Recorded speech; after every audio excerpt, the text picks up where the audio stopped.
The Lives of the Saints by Father Alban Butler, August 22nd, St. Andrew Deacon. According to the Acts, Andrew was a Scottish or Irish gentleman. While still young, he made a pilgrimage to Rome with his teacher St. Donatus, his countryman, into Tuscany, that they might serve God unknown in holy retirement.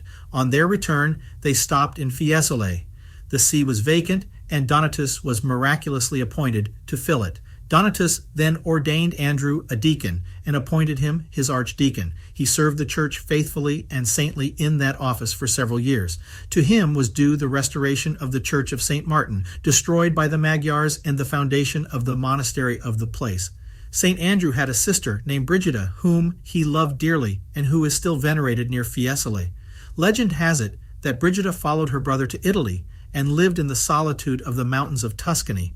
But another legend holds that Bridget was miraculously transported from Ireland to the bedside of her brother's deathbed. He died about the year 880, is honored with singular devotion in that country, and is named in several martyrologies.